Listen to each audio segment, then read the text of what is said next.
What is up, YouTube? It's your boy, the one and only D Boogie, and we back at it again with a returning video.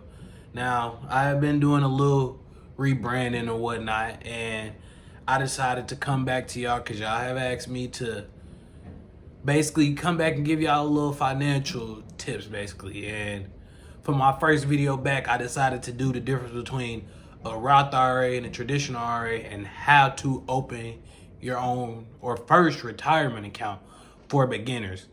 Now, if y'all could do me a favor, like, comment, and subscribe. And also, you feel me? Reshare the video for you, boy. That's all I ask. I don't want nothing too much. Show you boys some love. Now, before I get this video started, one thing I can say is I am not a financial advisor. This is all done and based on my opinions and research. So do your own research, do your own deep diving into it, and this is just my opinion. And if you choose to take it, I appreciate you, and I hope that this can help somebody that's actually trying to learn and begin their investing slash retirement journey, if that makes sense. So, like I said before, leave a like, comment, and subscribe to your boy, and we finna get started with this video on game. Basically, we're diving deep straight into it. Right now, we're looking at the screen, and it's what is a Roth IRA versus a traditional IRA? All right, what are the key differences? A Roth and traditional IRA each offers unique benefits, making them suitable for different financial situations. Use the chart below to help decide which option may be right for you. All right, so basically right here, we got this chart. Take a screenshot, read it over and over just to get the concept of it. So basically, who is this account best suited for?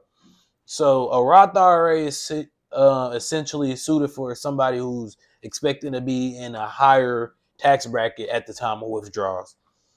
And for a traditional IRA, individuals expecting to be in the same or lower tax bracket at the time of withdrawals. So what are the benefits of these accounts? The Roth IRA is tax-free in the future and no required minimum distributions when certain requirements are met.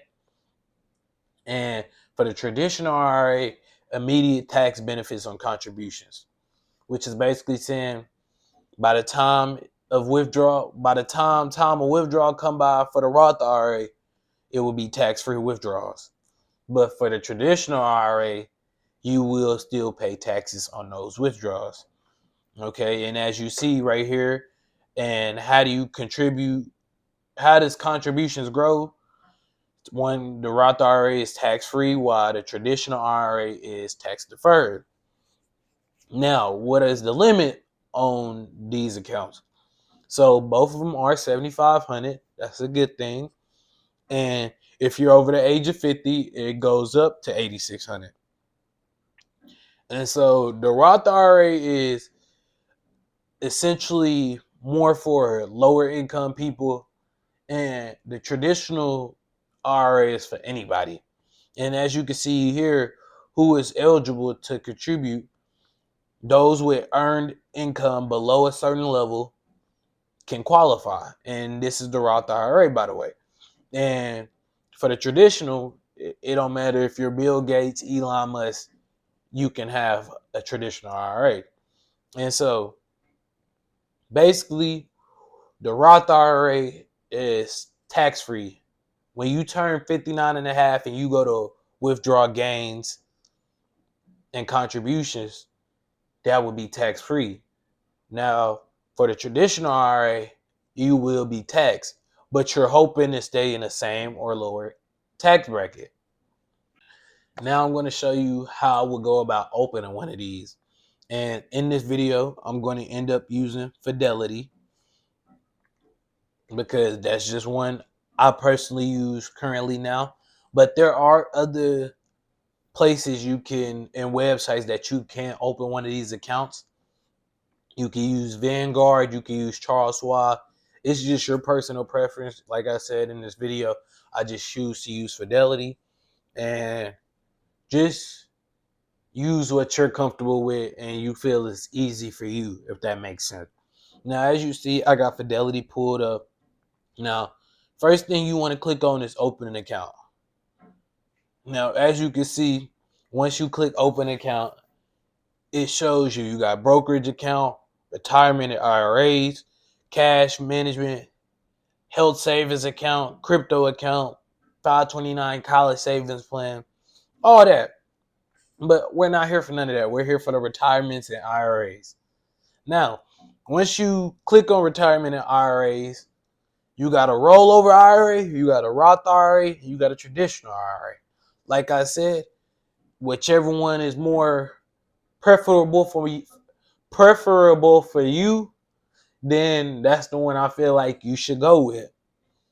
But in this video, I'm going to click on Roth IRA because that's the one I know I use. And so once you click on Roth IRA, you're going to fill this information out. Are you a Fidelity customer? No. Open an account in just a few minutes. Click next. And you're basically just going to fill out all this information. Once you fill out all the information, you're going to log in. Now, I know some of these accounts, when they come to opening them, they do have basically like a 2 to 3 day wait period. So once you get approved, you should be able to open it. And for now, you just log in, and the first thing you should see when you is this screen right here. And with this screen here it's just showing you all your accounts, your positionings, and all that type of stuff, your documents, your plannings, your balances, all that. And when you want to go about putting money into this account, all you have to do is click transfer, click link a bank, hook up a bank to your Fidelity, and you would click transfer cash. And as you see, it's loading. It says move money. For me, I would click my bank. You would click your bank to whichever one. For me, my Roth IRA will be my long term, and then I will put however much money I want to put in there. But as you can see, I have already contributed the limit, and I can't really add no more. So you feel me? So it's as simple as 1, 2, 3. Don't make this complicated. Like I said, if you need to rewind to actually rewind a video, do what you got to do, and just take your time. You feel me? But if you see, if I click on my Roth, y'all see I did contributed to 7,500. That's just something I chose to do this year. That was one of my main goals.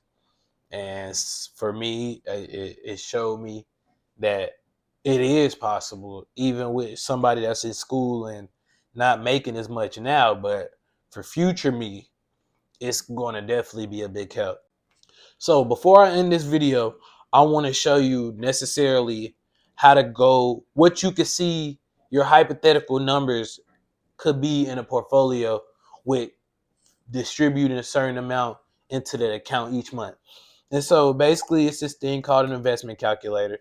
This is something my mentor showed me when I was first starting out. And so as you can see, we got the starting amount, after, return rate, compound, additional contribution, and then contribution at the beginning and end of each month and year.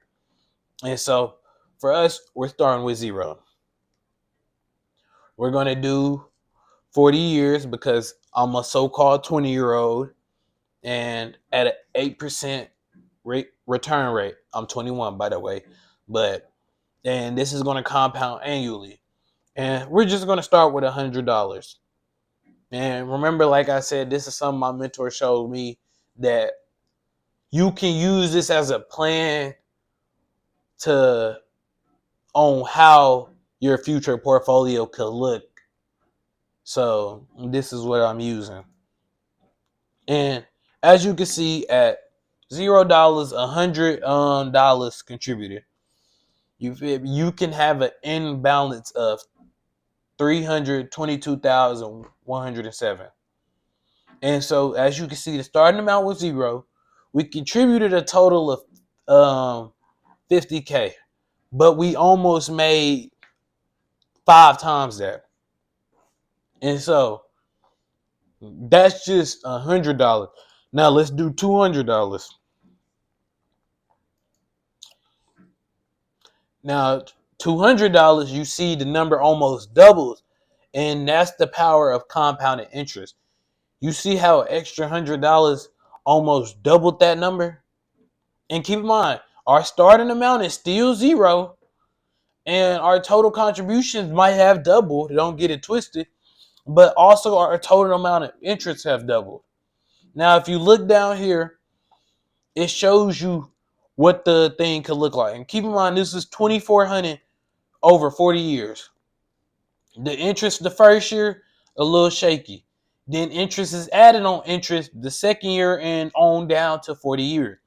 As you see, it almost doubles in a sense.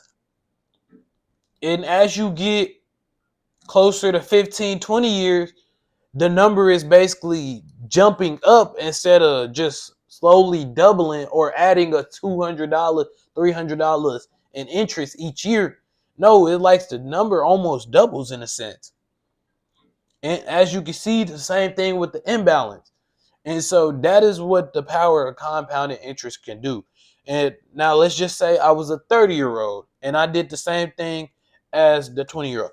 But instead of 40 years, I died 20 years.